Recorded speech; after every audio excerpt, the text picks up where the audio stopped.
Muito bem, estamos de volta com o programa Taubaté em Discussão. Eu quero agradecer aqui a presença da jornalista Yara de Carvalho, do Jornal Diário de Taubaté, que participa também a partir de agora do nosso programa. Yara, muito bom dia, muito obrigado pela participação. Bom dia, eu agradeço o convite ao Diário de Taubaté e quero participar dessa discussão sobre o maior desenvolvimento da nossa cidade, numa data tão oportuna que é perto do aniversário, né? E acho que Taubaté tem tudo para crescer ainda mais. Exatamente. Eu espero dar minha colaboração nessa discussão. Com certeza. Professor, ficou uma pergunta no ar, né, sobre a formação, né? A formação e a importância da Unital em atender essa carência existente dentro do mercado de indústrias, de empregos em Taubaté. Pois não. Então, primeiro que nós temos que pensar, a Universidade de Taubaté é uma autarquia municipal, então ela tem que ser pensada para a cidade de Taubaté. Não só na formação de mão de obra, mas pensar na educação como um todo. E, ao meu ver, ainda é um desafio a aproximação da Universidade de Taubaté com a Prefeitura Municipal e com o setor empresarial da cidade. Tem tido algumas ações pontuais, mas nós precisamos avançar essa parceria. É um patrimônio da cidade que precisa ser cada vez mais da cidade. Em relação aos cursos, há cursos mais voltados para o mercado, por exemplo, nas áreas de engenharia, nós temos um mestrado e até com possibilidade de doutorado na área de engenharia mecânica. Eu acho que esses da área de exatas estão mais próximos do mercado de trabalho específico industrial na cidade de Taubaté e alguns menos mais distantes de um modo geral. Mas a formação da Universidade de Taubaté também passa por uma questão de mercado. A grande receita da Universidade de Taubaté é pagamento de mensalidade dos alunos. Então, nós precisamos estar preocupados ao mesmo tempo de atender os anseios da cidade de Taubaté, e por isso nós temos que fazer curso voltado para atender não só Taubaté como o Vale do Paraíba, mas nós precisamos também tomar cuidado com a questão financeira da instituição. Não tem o dinheiro público de arrecadação de impostos, não vai lá para a universidade, como a USP e a Unicamp, que sobrevive dos impostos como um todo. Então, nós precisamos também ter essa viabilidade no mercado, ou seja, aquilo que os alunos querem estudar, o que o mercado exige, então nós temos que oferecer cursos também para essas áreas. Eu vejo como positivo e que nós precisamos avançar são os projetos de fomento também com recursos externos, porque a universidade ela não pode sobreviver só das mensalidades dos alunos. E nos últimos anos nós temos tentado cada vez mais captar recursos do governo federal. E isso, parceria com o município, facilita essa captação de recursos. Por exemplo, eu sou coordenador hoje de 4 projetos na Universidade de Taubaté. 2 de extensão e 2 de pesquisa. Os 2 de extensão eu trabalho com projetos de economia solidária no Vale Histórico, que é a região mais pobre do Vale do Paraíba, São José do Barreiro, Bananal. São dois projetos de economia solidária, passando também num terceiro de economia criativa. E agora, no mês passado, nós tivemos mais um apoio do CNPq para um primeiro projeto para a cidade de Taubaté, para desenvolver, fazer um mapeamento de economia criativa para a cidade de Taubaté.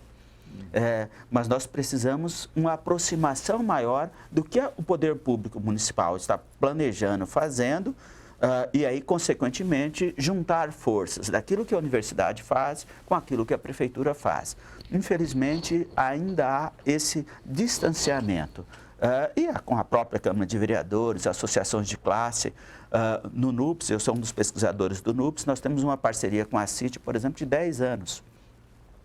Essa aproximação com o setor empresarial via associação comercial gera, por exemplo, a produção de dados ligado à atividade comercial, que ajuda no planejamento da CIT, e isso possibilita que nossos alunos estejam mais próximos desse mercado de trabalho, em especial do curso de economia. Mas eu não tenho dúvida que precisamos avançar, não só oferecer cursos que atendam os interesses da cidade de Taubaté e o Vale do Paraíba, já que a universidade é regional, mas tomando cuidado com essa questão do mercado, que nós precisamos ter dinheiro para tocar nossos projetos de investimento. Pois não. Yara de Carvalho.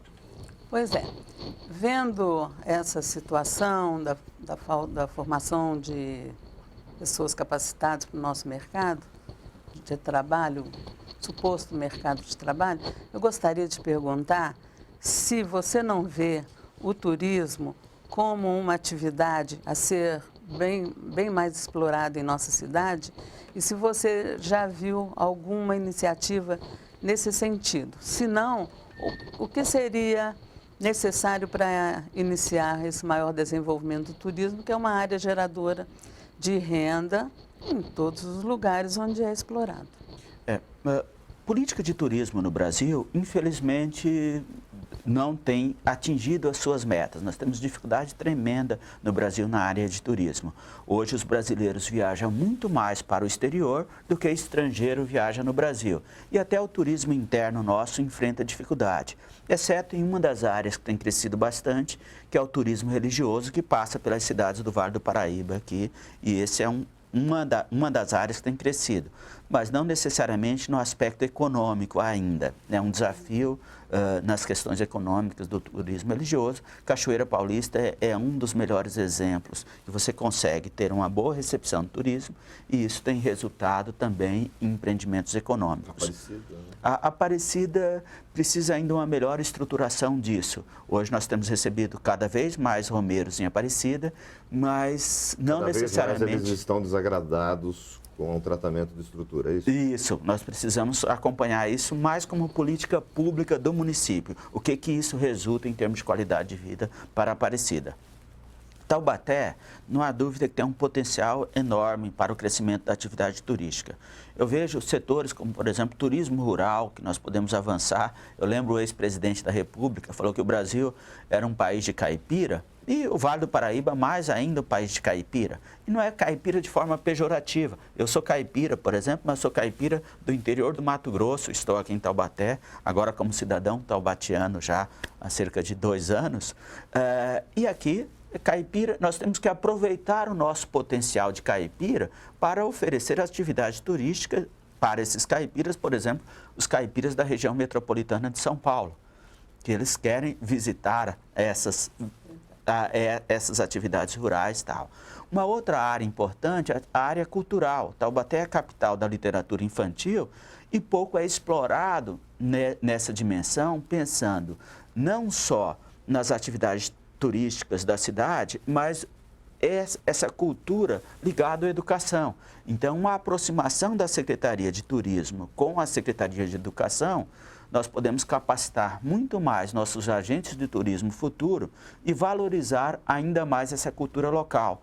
Se eu quero desenvolver a atividade do turismo cultural, eu preciso primeiro ter uma qualificação e uma valorização dessa cultura pela população local. E, infelizmente, isso ainda é um grande desafio. Tem alguns projetos pontuais, por exemplo, do Museu de Quiririm, que é um projeto fantástico, que está sendo feito, trabalhado por uma equipe lá do museu, mas precisamos avançar em várias áreas do conhecimento. Quiririm mesmo é um circuito gastronômico. Sim, ou seja, e esse circuito ela não pode estar restrita à festa do trabalhador, ou seja, você tem um momento no nosso calendário que tem gente demais e o resto do ano com gente de menos. Então, o importante no projeto de planejamento é pensar numa atividade turística contínua. E essa atividade, nós precisamos ter uma ação mais decisiva desse segmento na cidade. Eu já penso que poderia ser melhor explorado o fato de Monteiro Lobato ser daqui. E, por exemplo, outro dia a gente recebeu um e-mail no jornal de um senhor reclamando que trouxe os filhos para o fim de semana para ver a chácara do Visconde e ficou altamente decepcionado. Achou tudo muito vazio, muito pobre, não entendeu como que podia acontecer aquilo. Ele pensa numa coisa muito mais grandiosa. E ele esperava encontrar o sítio da TV, né? O Reino das Águas Claras. Ele pensava que teria mais estrutura para ele passar o dia, almoçar, as crianças brincarem. Tem um teatrinho lá, né? Tem um teatro lá. Ele pensou numa outra coisa e ele não chegou aí lá no Itaim. Então, e tem essa história, né? Que Monteiro Lobato, as obras de Monteiro Lobato são propriedade da Rede Globo. É isso. Acho que Deveria ser melhor explorada essa história da literatura infantil, de Monteiro Lobato em Taubaté. E não sei se você vê assim também. Sim, eu não tenho... Começa também, professor, pela questão da logística, porque a pessoa pode sair de São Paulo, chegar em Taubaté e ir até o sítio. Se ele chegar no sítio, ele é um herói, porque não tem uma sinalização que facilite a vida desse turista de ir até o sítio do Pica-Pau Amarelo. Mas... não há dúvida disso. Nós precisamos, quando eu falo do planejamento da atividade turística, aproveitar o potencial interno. E qual é o potencial?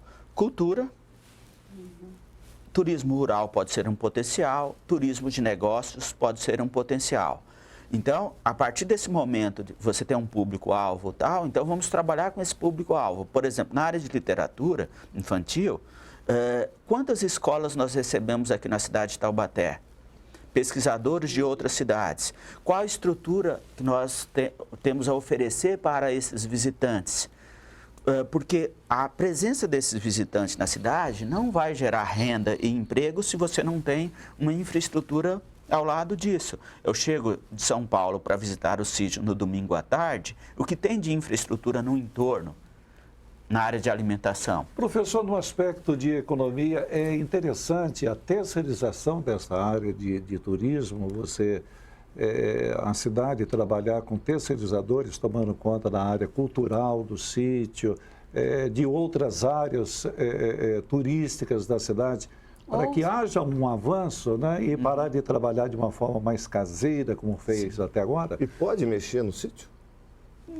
Eu não sei se pode mexer, eu não sou da área historiador. Não se pode fazer nada no sítio. A não ser com autorização, ele é tombado. IFAM, alguma coisa assim. No sentido de trabalho, né, de área de... E a questão de se pode mexer ou não, nós temos que tomar o cuidado do que pode ser descaracterizado ou não. Sim. Tendo um bom projeto, sempre é possível mexer. Agora, precisamos ter um projeto com um especialista do assunto. Então, porque me parece que não é prioridade, né, professor? Eu acho que principalmente isso é colocado que o turismo até hoje não foi prioridade do município. Não foi, isso não há dúvida que não foi prioridade.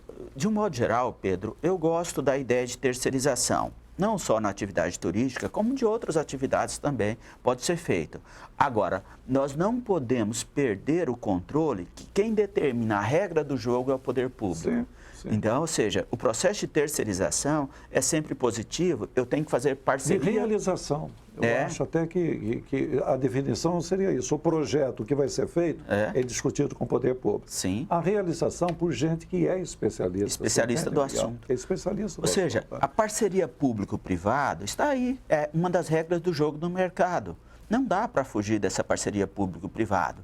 Agora, nós precisamos definir que quem dar as cartas do jogo é o poder público local. Câmara de Vereadores, Prefeitura Municipal, sociedade civil organizada ou que precisa ser cada vez mais organizada. Então, a partir do momento que você define a regra do jogo, tenta atrair essa parceria com o setor privado. E o setor privado é movido pelo ganho financeiro e precisa ser dessa maneira. Claro. É possível que o setor privado ganhe e a cidade também ganha.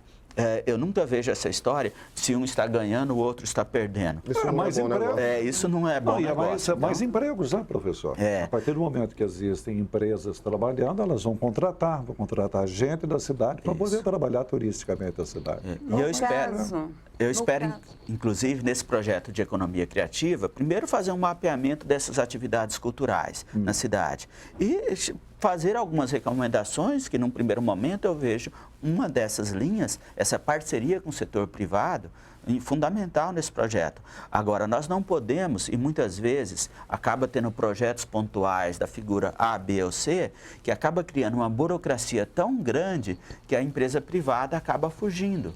Então, ou seja, nós precisamos entender qual é a realidade do mercado e como essa realidade do mercado pode atender os interesses da coletividade. E eu destaco ainda mais, porque nós temos uma secretaria na cidade de Taubaté, em todo o Brasil, que tem mais dinheiro que a Secretaria de Educação. Então, qualquer projeto na área cultural que não passe pela Secretaria de Educação não tem fôlego de médio e longo prazo. Ou seja, o desenvolvimento da atividade de turismo cultural tem que ser pensado no médio e longo prazo. Pois e é. aí, para isso, essa parceria com a educação. Eu volto com o professor Edson Trajano, em seguida, com o terceiro bloco de discussão, Taubaté em discussão, discutindo aí o seu futuro pela cidade e pelo cidadão. Voltamos em 1 minuto.